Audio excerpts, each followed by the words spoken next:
Bharatiya Janata party सत्तेवर येणार आणि सर्वसामान्यांच्या घरावरती बुलडोजर फिरवणार, याला कसं उत्तर द्याल? उत्तरा काठीचा आधार. बांधली कोणी? 41 बिल्डिंग बांधल्या कोणी? आज जेलमध्ये कोण आहे? कुठल्या राज्यात बांधली? सरकार कोणाचं होतं? 41 बिल्डिंग या मेन रस्त्याला बांधताना दिसल्या नाहीत. तस्वीर बदल देंगे, इस शहर की तकदीर बदल देंगे असे तुम्ही बोलला होता. ती किती जागा निवडून येते? बघा, एक काळ होता ज्यावेळी बहुजन विकास आघाडीचं नेतृत्व बोलायचं, तुम्ही सगळे एकत्र या आणि माझ्याशी लढा. आज काय परिस्थिती आहे? विधानसभेच्या निवडणुकीच्या वेळी या ठिकाणचे एक उमेदवार आहेत धनंजय गावडे. हे गावडे महाशय मागच्या विधानसभेच्या निवडणुकीमध्ये काय बोलत होते? नगरपालिका नगराची पालन करायची नाही, सेवा करायची नाही, पण ही महानगरपालिका असली का आपल्याला पैशाची मस्त मजा एन्जॉय करायचं, गरीब गरीबाचं बघेल आणि आपलं पोट भरायचं. महाराष्ट्र न्यूज चॅनल मधून मी दीपक कोटेकर. या ठिकाणी थोड्याच वेळापूर्वी महाराष्ट्र राज्याचे लाडके मुख्यमंत्री देवेंद्र फडणवीस अर्थात देवाभाऊ यांची जाहीर सभा पार पडलेली आहे. देवाभाऊंनी आश्वासन अनेक दिलेले आहेत. वसई विरारमध्ये आपण जर पाहिला तर गेल्या अनेक वर्षांपासून अनधिकृत बांधकामांचा जो काही विषय आहे तो ऐरणीवरती आला होता आणि त्याला कुठेतरी आता मुख्यमंत्री देवाभाऊ यांनी दुजोरा दिलेला आहे. माझ्यासोबत यावेळेला नालासोपारा 132 चे आमदार आहेत राजन नाईक साहेब. आता एकतर्फे मुख्यमंत्र्यांनी दुजोराच दिलेला आहे. गेल्या काळात आपण जर पाहिलं तर हा जानेवारी महिना होता.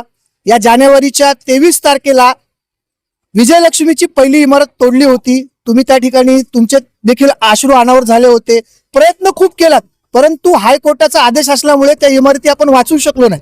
परंतु आता कुठेतरी मुख्यमंत्र्यांनी दुजोरा दिलेला. त्यांनी असं सांगितलंय की यापुढे एकही घर आम्ही तोडून देणार नाही. निश्चितपणे मुख्यमंत्री महोदयांनी सांगितलंय. ह्या संदर्भातला प्रश्न महाराष्ट्र राज्याच्या विधानसभेमध्ये मी विचारलेला, त्याच्यावर चर्चा केलेली, त्याचा पुरावाही आपल्याकडे आहे. ही मागणी आम्ही वारंवार करत होतो की 4,99,000 10,20,000पैकी अनधिकृत बांधकाम आहेत, त्यांना कुठेतरी दिलासा गेला पाहिजे. आणि संवेदनशील सरकार आहे हो. आदरणीय शिंदे साहेब असतील, आदरणीय पवार साहेब असतील, आणि आमच्या लाडके देवाभाऊ तर देवच आहेत. त्यामुळे आता एक विरोधी प्रचार असा फिरवला जातोय की भारतीय जनता पार्टी सत्तेवर येणार आणि सर्वसामान्यांच्या घरावरती बुलडोजर फिरवणार, याला कसं उत्तर द्याल? उत्तरा काठीचा आधार.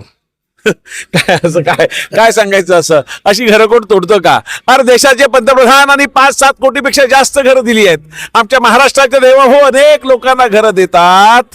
तरी काय घरं आमच्या बहिणींनी, लाडक्या बहिणींनी सौभाग्य अलंकार विकून जी घरं घेतली आहेत ती घरं काय तोडायला आहेत?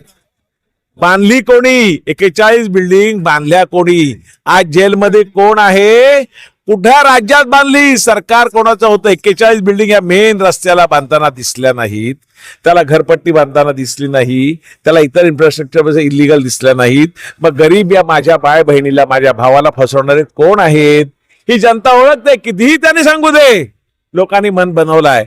कमळ कमळ, धनुष्यबाण धनुष्यबाण धनुष्य. विकासासाठी आम्हाला कोणाला महापौरपदी बसवायची म्हणून आम्ही निवडणूक लढवत नाही. आम्हाला कोणाला सभापती करण्याची इच्छा हे आहे म्हणून आम्ही लढत नाही. कोणाला नगरसेवक करण्यासाठी आम्ही ही निवडणूक ह्या वसई विरार शहर महापालिके क्षेत्रातील नालासोपारा असेल, विरार असेल, सर्वांगीण विकासासाठी लढतो. आणि आमच्या पक्षाचं, शिवसेनेचे ध्येय धोरण आहे अंत्योदय, गरीब कल्याण, सुशासन, रांगेतल्या शेवटच्या माणसाचं जीवन सुसाह्य होण्यासाठी जे जे या महापालिकेतून करता येईल ते महाराष्ट्र सरकार आणि केंद्र सरकार आदरणीय मोदीजींच्या माणसाने यांच्या सहकार्याने हे निश्चित एक आदर्श महापालिका म्हणून आम्ही या महापालिकेत काम करू असा ठाम विश्वास मला आहे. कारण आम्ही लोकांसाठी काम करणार. एक गरीब आहोत, गरजा फार कमी येतो. पाय चप्पल, साडी शर्ट पॅन्ट, काय गरजा आहेत आमच्या? खरं आहे, गरजा खूप कमी आहेत. तर सुदेश जी काय सांगाल? इस शहर की तस्वीर बदल देंगे, इस शहर की तकदीर बदल देंगे असे तुम्ही बोलला होता. ते कुठेतरी आता खरं होताना दिसतंय. काय वाटतं, किती जागा निवडून येते? बघा, एक काळ होता ज्यावेळी बहुजन विकास आघाडीचं नेतृत्व बोलायचं, तुम्ही सगळे एकत्र या आणि माझ्याशी लढा. आज काय परिस्थिती आहे? विधानसभेच्या निवडणुकीच्या वेळी या ठिकाणचे एक उमेदवार आहेत धनंजय गावडे. हे गावडे महाशय मागच्या विधानसभेच्या निवडणुकीमध्ये काय बोलत होते?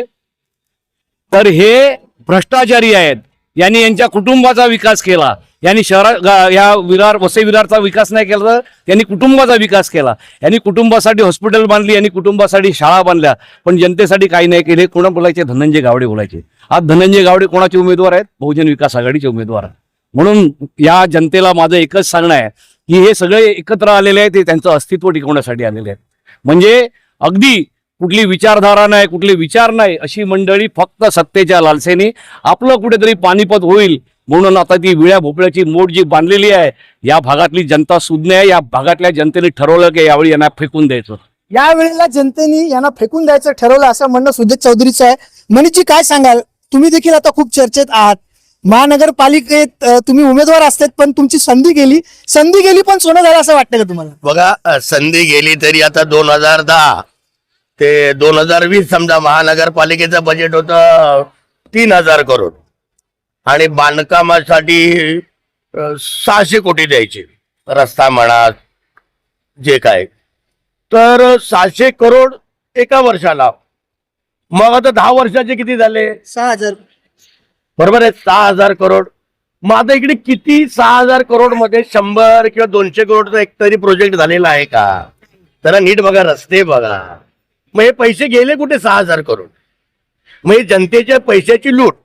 यांना नगरपालिका, नगराची पालन करायची नाही, सेवा करायची नाही, पण ही महानगरपालिका असली का आपल्याला पैशाची मस्त मजा एन्जॉय करायचं, गरीब गरीबाचं बघेल आणि आपलं पोट भरायचं. जनतेला कळलेलं आहे का आपलं हित कशामध्ये आहे. मी इतकं सांगेन, तुम्हाला जो काय निर्णय आहे तो 16 तारखेला कळेल. धनुष्यबाण आणि कमल आमचं चिन्ह आहे. आणि आता जे काय झालं ते झालं, पण गरिबांना कळलेलं आहे ही गरिबांची लूट झालेली आहे.